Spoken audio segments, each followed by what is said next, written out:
This week we won't be covering yet another train crash in the United States, Australia's Conservative Deputy Prime Minister impregnating a young staffer, Kim Jong-un sending his sister to the Olympics, Car-Free Day in Dubai, white people rioting in Philadelphia after the Super Bowl, but us calling it raucous celebratory crowds because they're not talking about police brutality. We will be covering From the best news headquarters in the world, this is Breaking News, a recap. Good evening and welcome to Breaking News, a recap. I'm your host, Wesley Newfarmer, and let's get started with the day. If you've noticed Jessica Pratt is not here and you're already preemptively missing her, now you know how I feel. So let's drink. On with the news. Amazon, JP Morgan Chase, and Berkshire Hathaway are partnering to create one giant healthcare company. While there is no word yet on whether a Prime service is available to offer same-day healthcare, there is chat that within a year, most medical procedures will be administered by drone. A new discovery of a 10,000-year-old skeleton in Britain has shown Europeans used to have dark skin and curly hair. This literally flies in the face of Britain First and other white supremacist groups. For more on this, we turn to our correspondent who just happens to be black.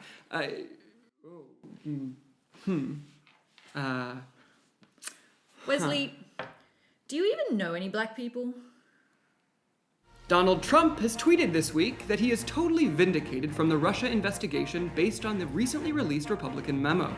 For more on the tweet, let's open up the Breaking News Trump Tweet Analyzer.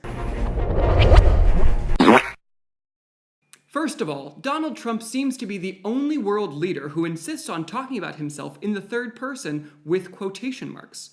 What else does he say? "Melania, I'm making Trump a cup of tea. Would you like Trump to make you one too?" Of course he doesn't. One, because there's no way he knows how to make tea. And two, Melania refuses to be in the same room with him. However, the most alarming part of this tweet for me is Trump's incorrect use of the word there. A mistake which could be overlooked if he were an 8-year-old, but just embarrassing when it comes from the President of the United States.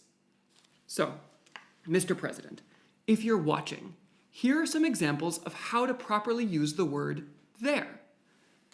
The American people cast the majority of their votes for president for Hillary Clinton. When questioned, the Russians say they're very happy with the results of the election. When World War III begins, there will only be one person to blame. Now we turn to Jessica Pratt from somewhere else. Jessica, do you miss me? About as much as I miss being called Braceface in high school. Thank you, Wesley. Yes. I'm here in Melbourne, Australia. And what brought you there, Jessica? Wesley, over here there are reports that an out-of-stock limited edition Cadbury's chocolate bar known as the Caramilk is currently selling online for up to $50 a bar. For some reason, this is causing panic and anxiety as to whether that people will ever taste the sweet combination of white chocolate mixed with caramel ever again. That must be tough for them. It is, considering members of the public have stocked up on the delicious snack and are taunting others on social media by posting about it.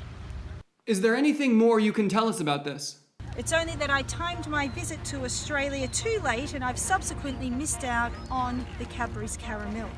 Jessica, why should we care? Because chocolate is the only thing that brings me happiness, Wesley. Are there any key takeaways from that, Jessica? There's a good chance I need therapy. Back to you, Wesley. Kirin's here too. Like I wasn't feeling enough. In sports news, the Philadelphia Eagles broke their Super Bowl drought with a 41-33 upset win over the New England Patriots. The game featured Justin Timberlake as the halftime entertainment, along with the young guy he took a selfie with at the end of his performance. Nothing says spoiled teen better than Super Bowl tickets and an encounter with Justin Timberlake, while the whole time spending more time on his iPhone than participating in real life. Meanwhile, in weather news, the Winter Olympics have started in South Korea. Here in Australia, it's bloody hot. Not hot enough to burn the place down, but still hot. While in the Middle East, I've moved my basil plant outside. Wesley, what does that even mean? It's getting warmer. Well then, just say that then. While in the Middle East, it's getting warmer. Well, that's all the time we have and all the news there is. If you liked our show, please share amongst your friends. If you didn't, maybe this will help. Please join us next time for more breaking news, a few days after it actually happens. It better be good this time.